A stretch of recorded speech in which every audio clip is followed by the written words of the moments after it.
Entonces, hoy es la clase del 4 de marzo 2021 y recuerden que estamos teniendo una clase extra porque no tuvieron laboratorio.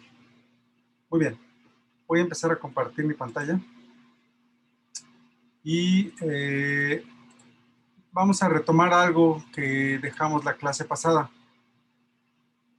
Particularmente, no revisamos la parte de los genomas y eso se me pasó en la clase de ayer. Entonces, les quiero preguntar quién me deja usar su tarea de genomas para comentarla. Ya, o sea, la revisé, no hablamos ayer de ella, pero ya todos la tienen. Entonces, me gustaría usar alguna de las de ustedes. ¿Quién me deja usarla?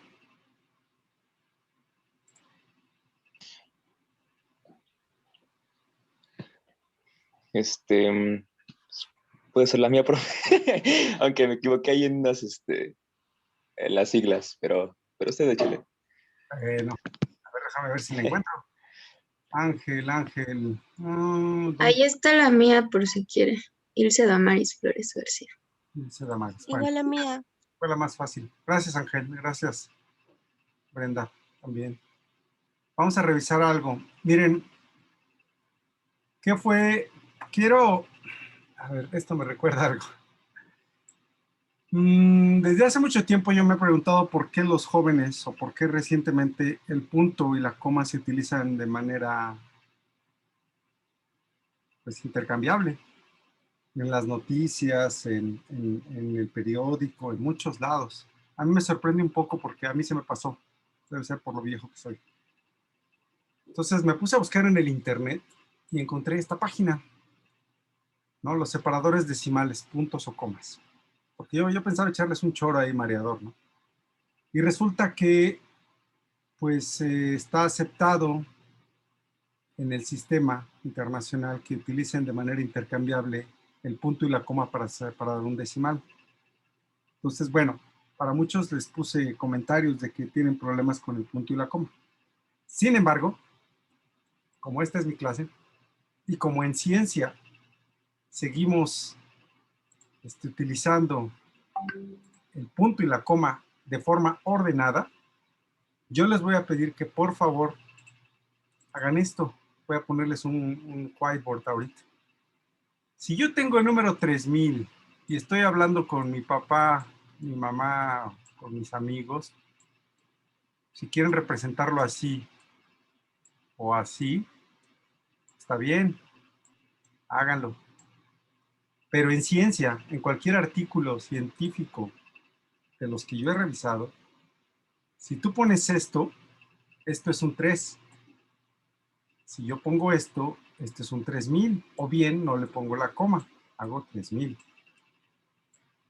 De ahí las anotaciones que les puse a muchos de ustedes, que no puede ser que haya 30 genes nada más, porque me ponían 30.000, ¿sí? Entonces, si quieren escribir 30.000, o pongan la coma, o no pongan nada aquí. Porque eso es en los artículos científicos, y aquí estamos aprendiendo ciencia, no estamos aprendiendo contabilidad, no estamos aprendiendo un poquito de cultura y ciencias sociales, pero eso es lo de menos. Estamos aprendiendo ciencia, y en ciencia se representa así, 30.000, ¿sí? 30.000, así, o así, ¿ok? Dicha la aclaración, vámonos ahora sí a la comparación de los genomas. ¿Alguien tiene algún comentario al respecto? Yo no sé cuándo se los empiezan a enseñar así. ¿Alguien me puede decir algo? No, profe, pero yo también cuando investigué me salían con comas y precisamente yo me confundía. Entonces tuve que buscar libros para ver si estaba poniéndolo bien. Pero en los laboratorios que han llevado en esta prestigiada y honorable escuela, ¿nunca les han corregido esto? ¿Se los aceptan intercambiado? Yo sí lo dejé en puntos, le digo porque precisamente me confundían las No. comas. Yo lo entiendo, sí, te entiendo tu punto. Mi pregunta es otra. Mi pregunta es, ¿en todos los laboratorios que hay, alcanzaron a llevar o han llevado, aunque sean virtuales, en esta honorable escuela, les aceptan en laboratorio el punto y la coma para separar decimales? Esa es la pregunta. En La laboratorio. verdad no sé, profe, yo siempre escribo con puntos. De hecho, a mí también me confunde como la anotación con las comas. Bueno, entonces, para esta materia y para cuando hablen de ciencia, yo no sé cuando salgan a trabajar cuál sea la norma oficial en ese sentido, pero en ciencia, si buscamos artículos, punto es punto, separa los decimales, y la coma puede no usarse para separar los millares, los millones, los billones, lo que quieran, ¿ok?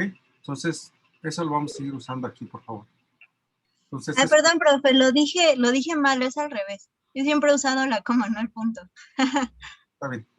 Bueno, muy bien. Bueno, es que en realidad en algunos textos que hemos revisado, que en la mayoría son españoles los que vienen con punto. Sin embargo, en una materia sí me comentaron que tenía que usar yo el que usamos aquí en México para que fuera más entendible y homogéneo. Claro.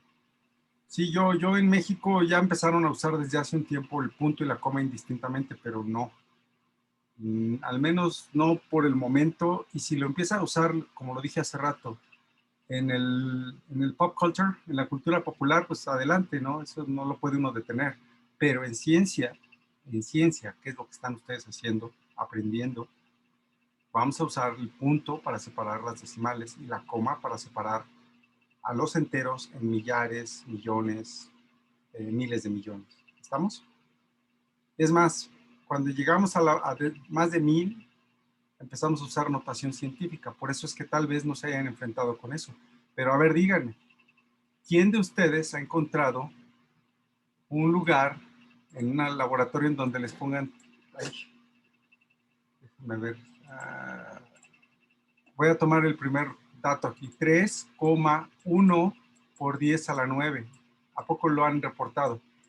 ¿A poco se los aceptaría? No. No. No, o sea, esto está mal. Entonces, en el laboratorio, en ciencia, no vamos a usar esta cosa que para mí es aberrante. Tal vez no lo sea. Yo soy el que estoy anticuado. Pero en ciencia vamos a seguir usando nuestro puntito aquí. ¿Vale? Para que ya no tengan ese error. Bueno, ok, gracias. Ese fue el breviario cultural de hoy. Se acabó la clase. No, no es cierto. Vamos a repasar lo de los genomas. Algunos de ustedes tuvieron algunos errores y voy a tratar de distinguirlos aquí. Veamos, el humano, ese ser supuestamente en el punto de la pirámide evolutiva, supuestamente, tiene 3.1 por 10 a la 9 pares de bases, es decir, 3,000 millones de pares de bases. Hace mucho tiempo se pensaba que el humano, porque se cree mucho, iba a tener muchísimos genes, ¿no? Que explicaran todo lo que nos hace diferentes de los demás integrantes de esta tierra nuestra. Y resultó que no. De toda esta cantidad de DNA, tenemos alrededor de 35,000 genes. Un ratón que no tiene esquemas de pensamiento tan profundos como los de un humano, tiene 30,000 genes. Más o menos tiene un genoma más o menos parecido. La mosca, ese animalillo ahí que anda volando y molestando, tiene 12,000 genes en 1.6 por 10 a la 8 pares de bases. Tiene mucho menos y nosotros tenemos tan solo 3 veces más genes que una mosca. ¿Sí? ¿Qué organismos llegan a tener mucho más material genético? Las plantas, el maíz, el arroz, el trigo, todos estos son plantas domesticadas por el humano. Al momento no estoy seguro si ya hay alguna planta silvestre que haya sido secuenciada que no sea domesticada por el hombre. Es decir, ya se secuenció el plátano, el cacao, el arroz, pero todas esas son hechas por el hombre, ¿sí? Todas esas tienen unos genomas enormes, vean, 50,000 millones, 107,000 millones el trigo. Es enorme. Sin embargo, y también tienen una cantidad de genes algo grande, ¿no? Bueno, más o menos, el trigo tiene una más grande. Vámonos a los organismos que estamos estudiando en esta materia, las bacterias. Por cierto, para los que no, el nombre común de Escherichia coli es el bacteria del colon, enterobacteria, y esta es Staphylococcus dorado, Staphylococcus aureus. ¿Okay? Bueno, estas bacterias son más pequeñas, obviamente, son microscópicas, tienen alrededor entre 2.8 y 4.7 millones de pares de bases. Y sin embargo, en esta cantidad tienen, aquí se equivocó su compañera, E. coli tiene alrededor de 5.000 genes, mientras que estafilococo tiene sí como 2.500 genes. ¿Qué pregunta se les viene aquí después de estar viendo todo esto? Ahorita entramos a lo de densidad génica. ¿Qué pregunta se les viene? ¿Qué pregunta brinca? ¿Qué razonamiento llega a ustedes? ¿Qué nos dicen estos números? ¿Ah? ¿Quién tiene más número de genes? Depende el que haya organismos que tengan más o menos genes. A ver, ¿alguna otra pregunta más profunda que se les ocurra por ahí? Una es, bueno, ¿por qué nosotros no tenemos más genes y tenemos mucho DNA? ¿Qué hay en ese DNA que no tiene genes? Esa sería una pregunta, pues algo profunda. Y para eso ya les dejé una tarea para el lunes. Van a leer y van a entrar a entender un poco sobre ese DNA que, digamos, uno pensaría que sobra, pero no sobra. Esa es una pregunta medio profunda. ¿Otra? ¿No depende del tamaño del organismo el número de genes? No te entendí, perdona, Alexa. Del tamaño del organismo. O sea, no es como que un organismo, mientras sea más grande, tiene más número de genes. Eso lo podríamos integrar, sí, digamos. Que vamos a hablar de complejidad. La complejidad de un organismo dado por diversos factores no necesariamente se refleja en un mayor número de genes. Eso podría ser. Yo les preguntaría algo a partir de esto, a partir de sus conocimientos de bioquímica microbiana y de lo que están aprendiendo aquí. ¿Cuál será el número mínimo de genes que puede tener un organismo para ser un organismo vivo? Vean, Staphylococcus aureus, de todos los que están aquí, que no es virus, y Haemophilus influenzae, de hecho, es el que menor número de genes tiene. Haemophilus influenzae es una bacteria, es un organismo que sí necesita algunos requerimientos metabólicos, pero es un organismo que puede replicarse, multiplicarse, tiene rutas metabólicas, etc. Y tiene 1.760 genes. ¿Qué creen ustedes? ¿Cuál será el número mínimo de genes? Podría ser de 1000 a 1500. Si te dijera que hay algunos que tienen menos de 1.000 y todavía son organismos por ahí vivos, son organismos como tales. Esta es una pregunta que no se puede contestar fácilmente. Hay varias investigaciones a las que se han dedicado muchos investigadores para saber cuál es el número, el requerimiento génico mínimo para que un organismo sea un organismo como tal. Incluso hay investigadores que ya han hecho organismos, es decir, han estado construyendo organismos con un determinado número de genes y viendo cuáles son el requerimiento mínimo de genes. Entonces, eso lleva a preguntas un poco más profundas. Lo siguiente es la densidad génica. Aunque este es un número ficticio, porque les pedí que lo sacaran y varios sacaron números diferentes, algunos aquí tenían -5, otros tenían -6, otros sacaban un 1. Realmente, a partir de esto, lo único que yo quería es un ejercicio, y algunos no lo pusieron, para saber cuál es el organismo que tiene mayor densidad génica de estos. Digamos que de estos. ¿Cuál es?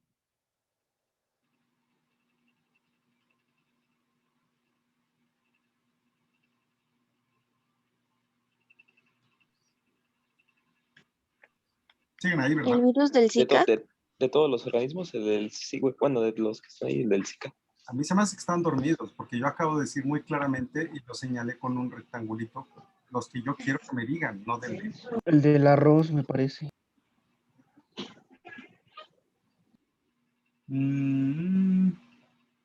Ok, bueno. Sí, el del arroz. De acuerdo a este cálculo, digamos que sí. Podría ser el del arroz. ¿Cuál otro? Escherichia coli. Estafilococos. Las bacterias. ¿Qué es lo que quiere decir esto? A ver, vamos a tratar de entenderlo. Si yo tengo un fragmento de DNA enorme, supongamos de 4.600.000 pares de bases, ¿sí? Separado con comitas, pares de bases. Esto sería el genoma de coli. Si lo pongo lineal, querría decir que dentro de esta cantidad de DNA lineal hay ¿cuántos genes? Pues 4. Aquí está mal también esto. ¿Cuánto te puse? Te voy a bajar la calificación. 4.600 genes, ¿sí? Más o menos, aproximadamente, en E. coli. Es decir, que los genes están empaquetados aquí, están acomodados, algunos estarán incluso encimados, algunos irán en un sentido, algunos irán en otro sentido. Aquí hay 4.600 genes. Esto es en E. coli.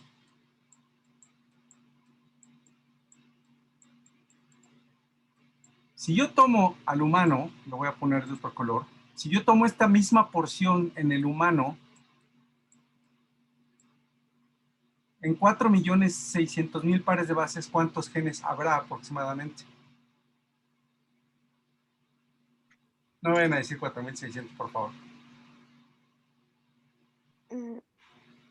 3. Podría ser. Vaya, te arriesgaste y está bien. Puede haber, no sé, 20, 100, 200 genes. Entonces, ¿cuál organismo tiene una mayor densidad génica? La bacteria. Porque en un determinado fragmento de DNA encuentras mayor número de genes que en uno, como el del humano o el de algunas plantas, que en un fragmento de DNA tienen menos genes. ¿Sí? ¿Sí queda claro? Entonces, los organismos como las bacterias y las arqueas tienen una mayor densidad génica, tienen un mayor contenido de genes en un dado fragmento de DNA. Mientras que organismos como el ratón, el humano, la mosca, en un mismo tamaño de DNA van a tener un menor número de genes. Y esto lo vamos a entender cuando lleguemos a transcripción. ¿Qué es lo que pasa? ¿Por qué están organizados así los genes de los eucariotes? ¿Ok? ¿Dudas? No, No, profe. profe. No, profe. Fe. Ok, bueno. Vamos a seguirnos entonces gracias a Ilse Damaris que me dejó compartir su tarea. Nos vamos a seguir con la parte de ayer.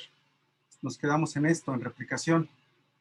Hicimos un resumen, vimos que era circular, tenía un origen de replicación, etcétera, etcétera.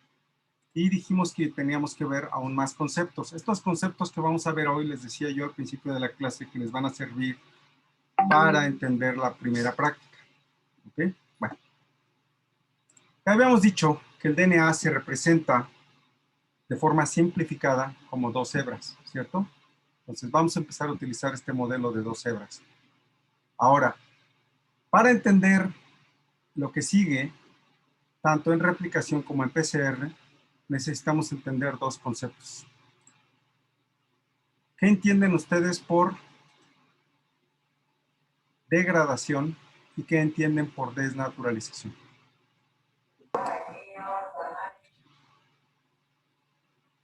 Pues degradación sería que se deshiciera completamente el ADN en nucleótidos.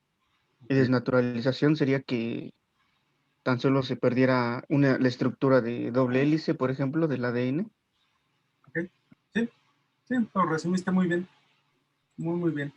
Vamos a abordar lo que dijo su compañero. La degradación es la separación en sus componentes y pérdida de estructura primaria y secundaria de la molécula de ADN o de RNA. En este caso vamos a hablar de ADN. El DNA quedamos que tiene 2 hebras antiparalelas. Y si lo sometemos a un proceso de degradación que puede ser por fuerza iónica, es decir, bueno, también pH, principalmente por temperatura o por acción enzimática, vamos a descomponer a ese DNA en sus componentes. ¿Qué componentes tienen? Los nucleótidos, ¿sí? Entonces, ¿qué característica tiene la degradación? Que es irreversible. Es irreversible, es decir, que no puede regresarse. Entonces, puedes encontrarlos separados, a lo mejor en solución esta base puede estar haciendo sus interacciones con la citosina, la adenina con la timina, pero no son interacciones estables, porque ya en solución los puentes de hidrógeno ya no son tan fuertes como cuando están formando la molécula, ¿sí? Entonces van a estar así. Supongamos que ocurre una degradación enzimática. Esto vamos a estar hablando muchísimo durante el curso y por eso lo abordo. Por acción enzimática sería por enzimas que se llaman nucleasas, ¿sí? Pueden ser ribonucleasas o desoxirribonucleasas. Y esto dirá, si son ribonucleasas atacarán al RNA, si son desoxirribonucleasas atacarán al DNA. Ahora, estas enzimas que degradan al DNA las podemos clasificar en diversos tipos. Tenemos a las exonucleasas, exonucleasas porque actúan desde los extremos. Tenemos exonucleasas 5', es decir, que actúan desde el extremo 5' y se van degradando el DNA. Y tenemos exonucleasas 3', es decir, que van degradando al DNA desde el extremo 3'. Tenemos exo y endonucleasas de cadena sencilla y también tenemos exo y endonucleasas de cadena doble. Además, tenemos a otras endonucleasas que se llaman endonucleasas. Perdón, tenemos otras nucleasas que se llaman endonucleasas, ¿sí? La endonucleasa simplemente hace cortes dentro del DNA. Esta no degrada al DNA, pero sí realiza cortes en el DNA. Las que degradan al DNA serían las exonucleasas, la 3' y la 5'. ¿Sí? Entonces, la degradación es un evento irreversible en el cual se pierde la estructura secundaria y primaria del DNA. Ya no hablamos de esto, pero esto lo saben desde bioquímica, las estructuras primaria, secundaria y terciaria, ¿verdad? Ya no necesito abordarlo a menos de que tengan duda. Muy bien. Si no hay dudas, el siguiente concepto es la Profesor, ¿Sí? ¿Qué pasó? ¿hay DNA polimerasas que tengan aparte también acción endonucleasa? Exo, sí, exo. Sí. Hay enzimas, hay DNA polimerasas que tienen actividad exonucleasa, ¿sí? Y lo vamos a ver cuando veamos replicación. Es una actividad muy importante que tienen las polimerasas para corregir posibles errores que hagan al replicar. Entonces, esa actividad de exonucleasa sí la tienen, pero no es su actividad principal. Su actividad principal es de polimerizar. Pero, como tú bien lo remarcas, también llegan a tener una actividad exo, no endo. ¿Sale? Ok. Ok, gracias. Siguiente concepto importante, desnaturalización.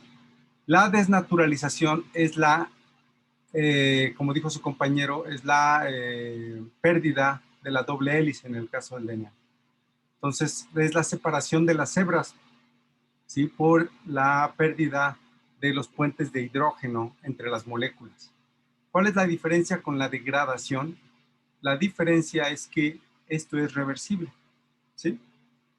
Y a ese efecto reversible se le conoce como renaturalización. Entonces, ¿cómo lo podemos medir? Bueno, primero antes quiero abarcar esto de la desnaturalización. Queda claro que es la separación de las cadenas del DNA. Para esto encontré un video que me pareció muy interesante. A mí los videos, yo no he encontrado algunos videos en español, ojalá algún día me ponga o nos pongamos a hacer algunos en la academia, pero encontré este. Entonces, lo que voy a hacer es se los voy a poner y se los voy a traducir. No hay problema, vamos deteniéndonos y si tienen dudas, lo vemos. ¿Ok? Sí, profe. We all know that DNA is a double-stranded molecule. It is stabilized by chemical interactions. Most important of these interactions is the hydrogen bonds. Entonces, todos sabemos que el DNA está integrado por dos hebras de cadenas de DNA y que la estabilidad de estas hebras del DNA se debe a los puentes de hidrógeno que llevan a cabo las bases que están apareadas, las bases complementarias en cada una de las hebras. Also, we know that adenine always pairs with thymine via 2 hydrogen bonds, and cytosine always pairs with guanine via. Esto también ya lo saben. Sabemos que siempre aparean la A, la adenina con la timina, realizando 2 enlaces por puentes de hidrógeno, mientras que la guanina y la citosina realizan 3 puentes de hidrógeno. 3 hydrogen bonds. Inside living cells, the 2 strands of DNA separate from each other during DNA replication. Para replicarse, el DNA a fuerza tiene que separarse las 2 cadenas. Esto, como les platiqué en la clase pasada, fue un tema de mucha discusión, cómo se ocurría la replicación. Y bueno, estamos apenas en los albores de cómo ocurre esto. Pero a fuerza, dentro de una célula, las 2 cadenas del DNA se tienen que separar, es decir, se tienen que desnaturalizar para realizar el copiado de ellos. This separation disrupts the hydrogen bonds between the bases. And this task is done by proteins called helicases. Entonces, en vivo, esta separación, y me lo mencionaron ayer también algunos de ustedes, la desnaturalización implica el rompimiento de los enlaces por puente de hidrógeno y en una célula, eucariote, procariote, es llevado a cabo por enzimas que se conocen como helicasas, ¿sí? In the laboratory, the hydrogen bonds of DNA double helix can be disrupted by 2 methods. First method is by changing pH of the DNA solution. Entonces, pero si nosotros obtenemos un DNA, y estos fueron los estudios iniciales para la caracterización del DNA, lo purificamos y queremos estudiar esta desnaturalización, lo podemos lograr de 2 formas, cambiando el pH o con la temperatura. And second method is by heating the DNA solution. Let's suppose the DNA solution is heated. As a result, hydrogen bonds are disrupted and the double-stranded DNA separates into single strands. A ver, entonces, supongamos que tenemos una muestra de DNA y la calentamos. ¿Qué es lo que va a ocurrir? Se van a romper los enlaces por puentes de hidrógeno. Regreso. Esto ya lo definimos como desnaturalización. This separation of DNA strands is known as denaturation or melting. Ya vieron esto, melting. En inglés también se le conoce como melting. Si ustedes buscan la traducción literal de melting, van a encontrar diversas, incluso fusión, diversas, ¿no? Pero realmente es desnaturalización. Es importante que sepan que es melting porque tenemos que abordar el término TM y temperatura, melting temperature. Entonces, ese no cambia. Está lo conocemos como TM en español y en inglés, y la M viene de melting. Thus, denaturation of DNA is the loss of helical structure of DNA. Ahí está la definición. La desnaturalización, como lo dijimos, es la pérdida de la estructura helicoidal del DNA, la separación de las cadenas del DNA. As the temperature increases, the percentage of DNA denaturation also increases. This can be shown graphically. Tan pronto vamos aumentando la temperatura. Supongamos que en un experimento a una muestra de DNA le vamos aumentando poco a poco, 1 grado a la vez, la temperatura. Conforme la temperatura en esta muestra empieza a aumentar, llegará un punto en el que ocurrirá la desnaturalización de las bases y va haciendo también progresivamente y la podemos representar como una curva sigmoidea. Curve obtained is known as the melting curve of DNA. Y a estas curvas se les conoce como curva de desnaturalización. ¿Cómo está graficado? En el eje de las X tenemos la temperatura y se muestra el incremento. Y en el eje de las Y sería el porcentaje de desnaturalización. En un momento vamos a ver cómo se mide esta desnaturalización. Now the question is how to measure DNA denaturation. Exacto. ¿Cómo la mido? Porque puedo representar el porcentaje de desnaturalización, pero ¿cómo la mido? ¿Alguna idea?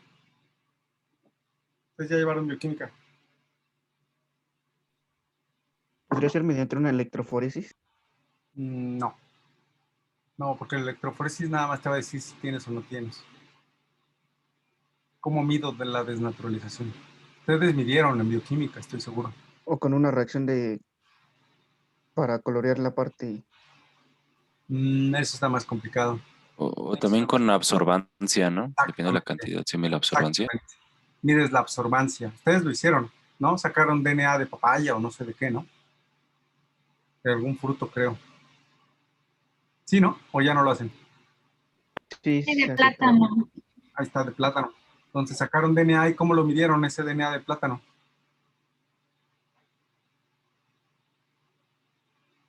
Le llenan una absorbancia de 260 nanómetros. Exactamente. Vamos a seguir con esto. Entonces lo podemos medir por espectrometría. Espectrofotometría. DNA denaturation is measured by using spectrophotometer.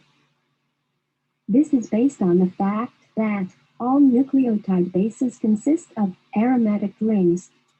A ver, entonces recordemos las bases de la absorbancia. Entonces, las bases van a absorber luz ultravioleta porque tienen grupos cíclicos, aromáticos, ¿sí? Entonces, las purinas y las pirimidines tienen ambos grupos cíclicos y aromáticos.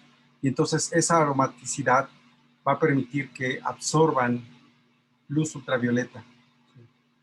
Recuerden que esto es una propiedad de las moléculas.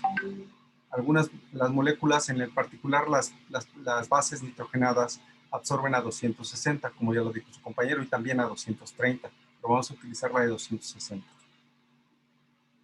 These aromatic rings absorb light in the ultraviolet range. Now nucleic acids, such as DNA, are made up of these bases. Y si el DNA está hecho de estas bases nitrogenadas, por lo tanto el DNA y el RNA van a absorber luz ultravioleta a 260, ¿ok? Therefore, DNA molecule will also absorb light in the UV range. All bases of DNA, that is adenine, guanine, cytosine, and thymine, have a strong absorbance at 260 nanometer. Aquí simplemente está diciendo lo que ya dijimos. Está mencionando lo que ya dijimos, que todas las bases del DNA tienen una fuerte absorbancia a 260, es su pico de absorción. Double-stranded DNA absorbs less light at 260 nanometers compared to single-stranded DNA. A ver, ¿por qué absorbería menos luz ultravioleta el DNA en forma helicoidal que el DNA en cadena sencilla? ¿Por qué?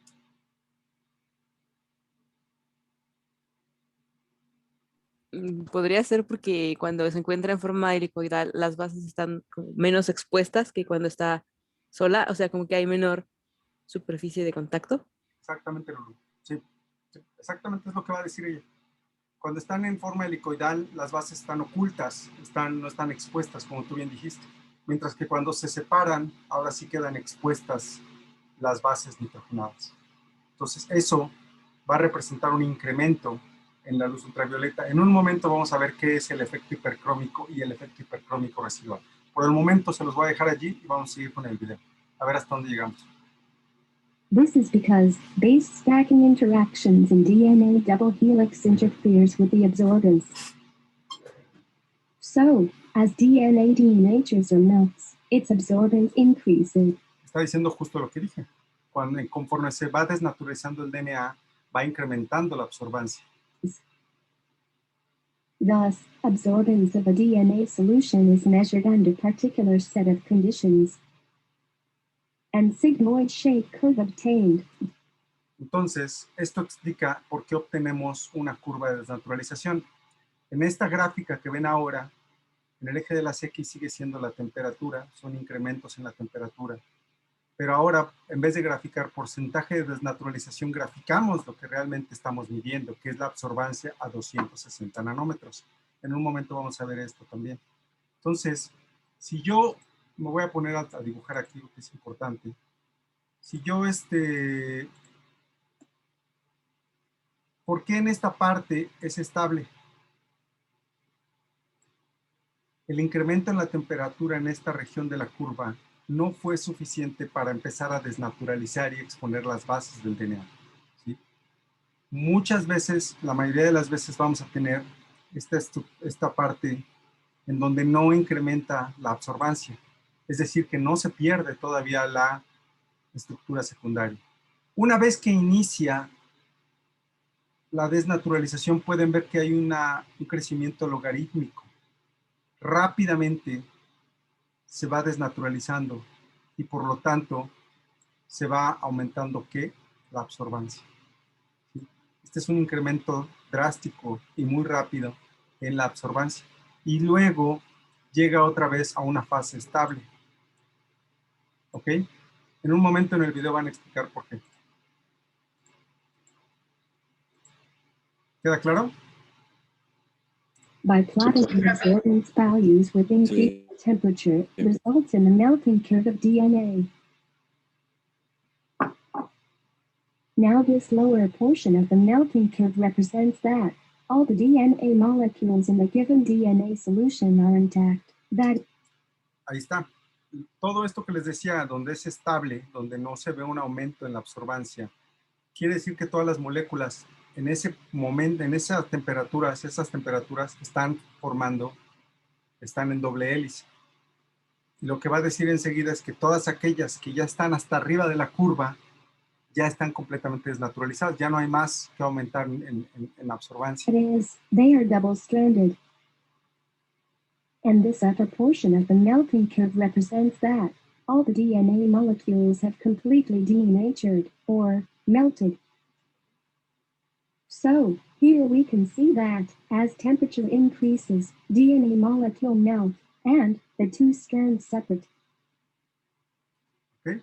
Entonces, está muy lento y todo, pero a mí me interesa que quede bien claro. Conforme vamos aumentando la temperatura, aumenta la desnaturalización y aumenta la absorbancia. Y llega a un punto estable. Y en ese punto estable ya se desnaturalizó todo el DNA en esa muestra. ¿Sí? Also, as DNA becomes single-stranded, its absorbance increases.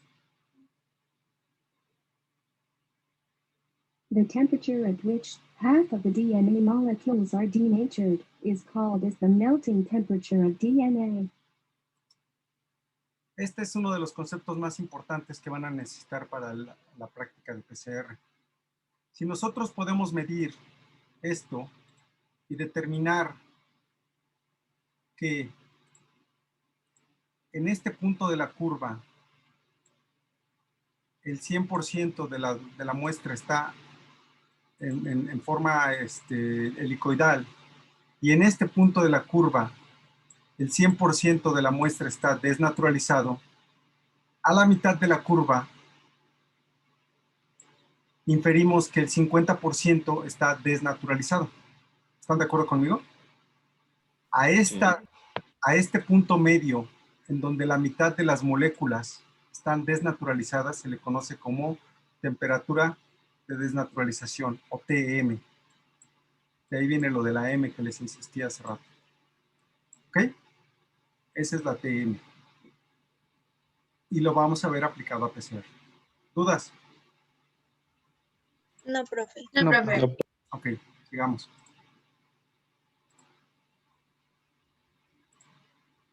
That means, at this temperature, half of the DNA molecules present in the solution will be single-stranded and other half will be double-stranded. Melting temperature is found at the midpoint of the melting curve. Entonces la TM la voy a representar en grados centígrados. ¿Estamos? La TM la voy a representar en grados centígrados. Por eso es temperatura media de desnaturalización o temperatura media de fusión, también le llaman algunos. Se representa en grados centígrados y la puedo calcular. Yo les voy a dejar un ejercicio para que lo hagan, porque creo que ya no están haciéndolos en el laboratorio. Besides denaturation, another feature of DNA double helix is that the separated complementary strands of DNA can spontaneously reassociate to form a double helix. Aquí viene la renaturalización, ¿sí? Si yo tomo esa muestra de DNA desnaturalizado y la dejo enfriar poco a poco va a ocurrir la renaturalización. Las bases van a poder encontrarse. No siempre ocurre una renaturalización completa, pero si lo permitimos, la mayoría del DNA se va a poder renaturalizar. Aquí le llaman espontáneo, pero realmente es por complementariedad de las bases. This happens when the temperature of DNA solution is lowered below its melting temperature. This phenomenon is known as denaturation. Aquí está, renaturalización, también se le llama alineamiento o realineamiento, ¿sí? Or annealing. At the end of this video lecture, we now understand that Quedó claro entonces que tenemos un proceso reversible que es la desnaturalización. Es bien importante que nunca intercambien los conceptos de desnaturalización y degradación. No son intercambiables los conceptos. La desnaturalización es reversible y la degradación no lo es. ¿Ok? Bueno. ¿Dudas sobre el video? Porque les voy a compartir otra cosa. Maestra, entonces a la temperatura media es donde se puede renaturalizar. No, durante todo el concepto, todo el proceso se puede renaturalizar. No entendí tu pregunta. Sería más bien cuando tienes el 50% en las cadenas separadas y el otro plegadas, ¿no? Sí, pero sigo sin entender la pregunta.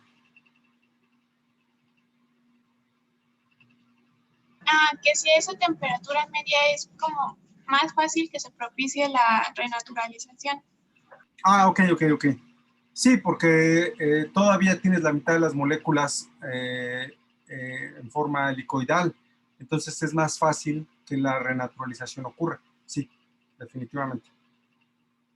Sin embargo, no descarta que aunque tengas todas las moléculas desnaturalizadas, si enfrías paulatinamente lo puedas volver a ver, puedas renaturalizar el DNA. ¿Sí?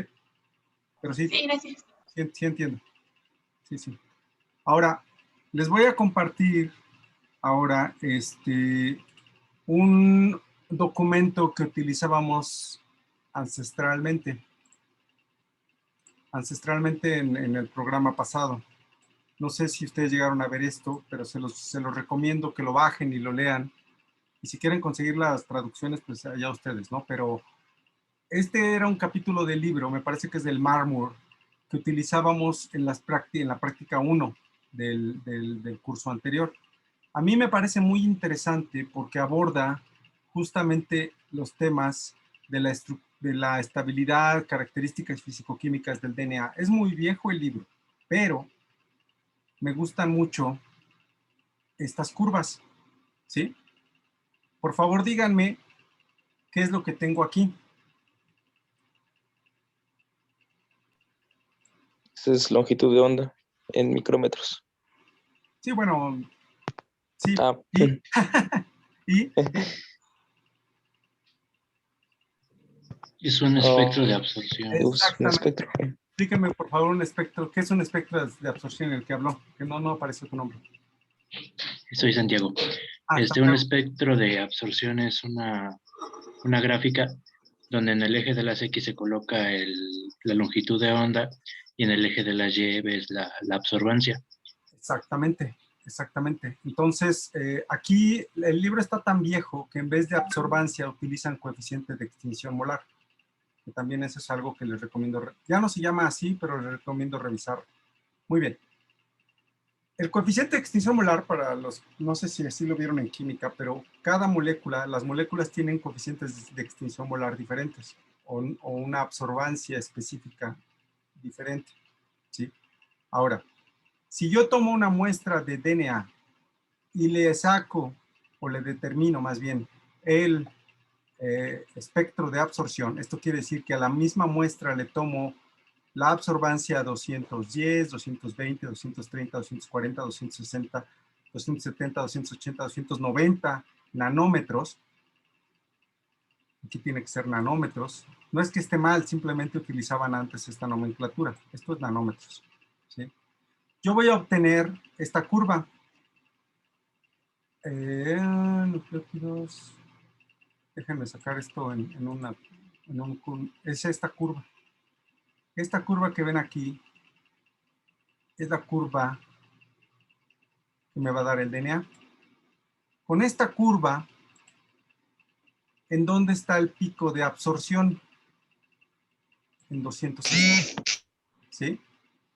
Los ácidos nucleicos tienen, como ya dijo en el video, un máximo de absorción a 260 nanómetros. ¿Ok? Bueno. A 280, los que tienen el pico de absorción son las proteínas. Y ahorita vamos a ver por qué es importante esto. Pero bueno, regresamos a esta gráfica.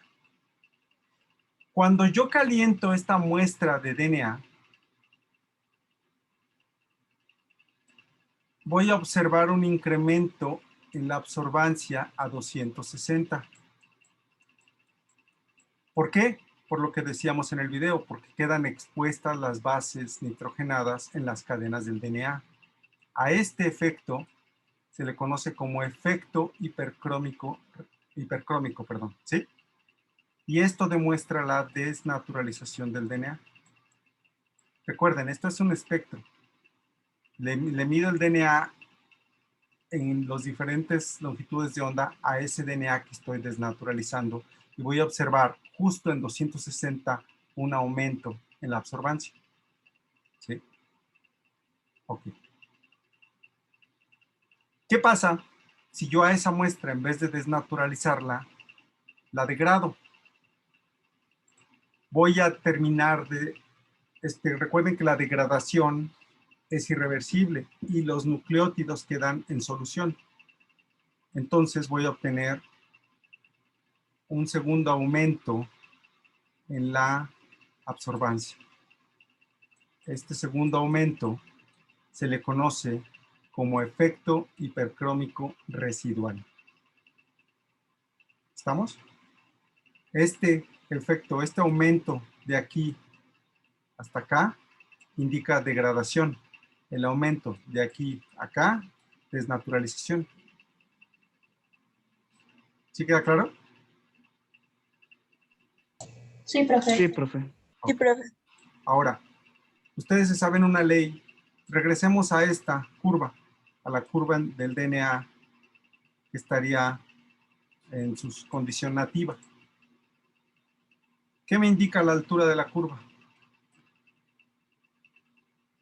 Concentración. Exactamente. ¿Cómo se llama esa ley? Ley de Bouguereau. Sí, efectivamente. O ley Entonces, de la fotometría también.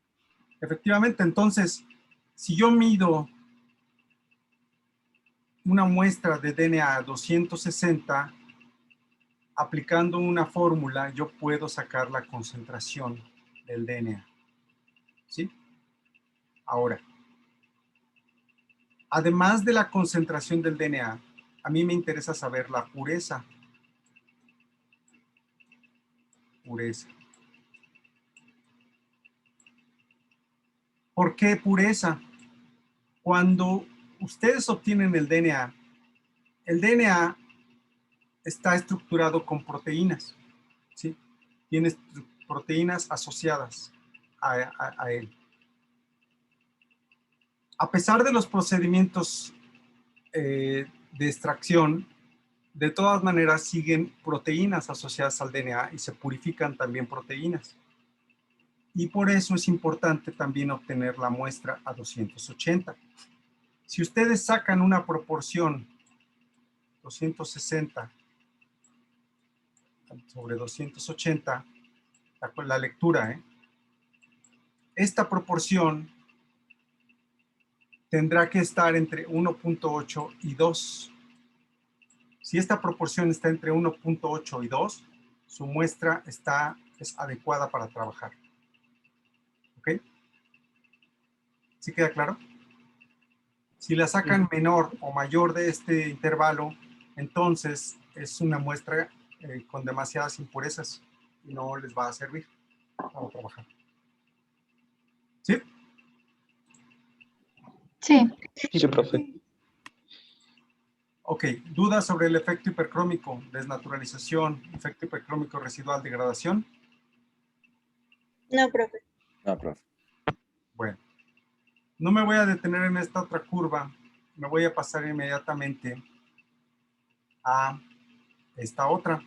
Esta otra siempre les costaba mucho trabajo a sus compañeros explicarla. Y porque no viene explicado el método de cómo la hicieron. Yo se las voy a explicar en los 5 minutos que me quedan de clase. En esta gráfica tenemos representada la temperatura, tenemos representada la absorbancia relativa y tenemos 3 tipos de muestra a las que se les determinó la absorbancia a diferentes temperaturas. La primera se refiere a DNA que se va calentando poco a poco. Entonces, esta es una curva de desnaturalización, esta que ven con los circulitos cerrados. Pueden ver lo que ya vimos en el video. Fíjense, empezó desde 20 y tantos grados centígrados y llegó hasta 70. Toda esta fase, el DNA está estable. Se requiere más temperatura que 60, más de 65 para empezar a desnaturalizar este DNA. Pero una vez que inicia, vean lo que ocurre, lo que les decía yo hace rato. Esto es logarítmico, se va exponencial, rápidamente se desnaturaliza. Y luego ya llega una etapa de estabilidad. ¿Sí? Ok. Si yo hago un experimento en el cual caliento el DNA, lo desnaturalizo completamente y lo empiezo a enfriar lentamente, es decir, voy al revés, lo empiezo a enfriar lentamente, ahora las mediciones que estoy haciendo son las de los triangulitos. Son estas. ¿Qué es lo que ocurre? Ocurre y podemos ver el fenómeno de renaturalización. Vean cómo se va recuperando más o menos, no completamente, que es lo que les dije hace rato, la estructura del DNA. Las moléculas del DNA se renaturalizan y observamos esto. Bueno, ya utilicé un color diferente. ¿Sí? ¿Sí queda claro? Entonces, si yo enfrío lentamente, yo puedo renaturalizar el DNA. Ok. El último experimento mostrado en esta gráfica es, si ese DNA que yo desnaturalicé al 100%, lo enfrío rápidamente,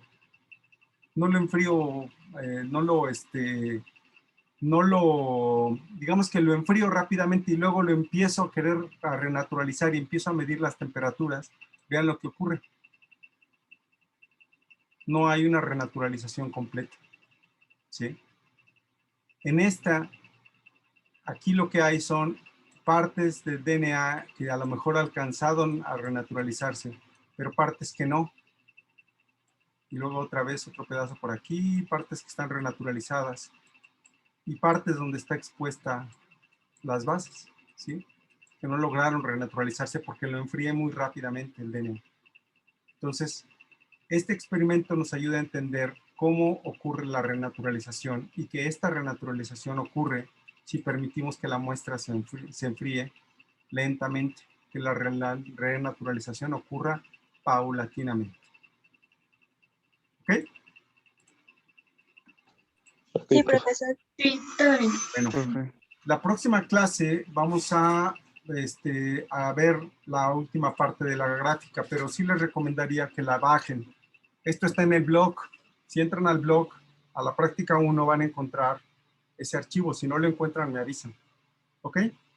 Déjenme tomar la fotografía de evidencia antes de que se nos acabe la clase. Entonces, si algunos prenden su cámara.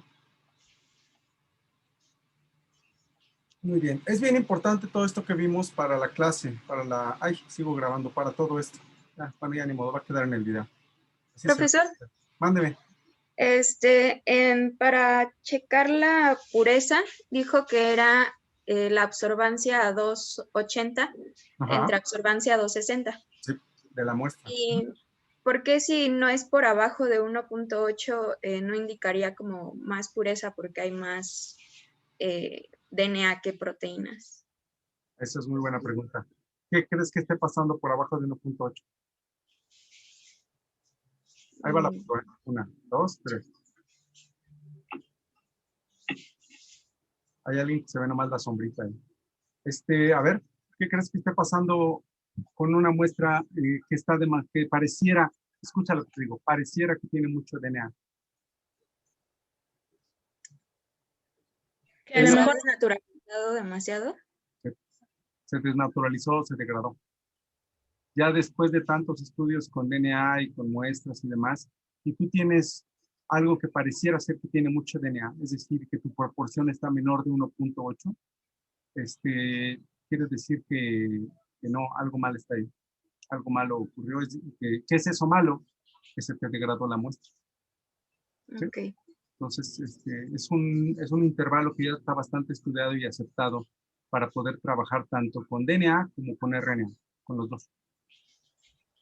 Hay que recordar que el RNA también tiene bases nitrogenadas.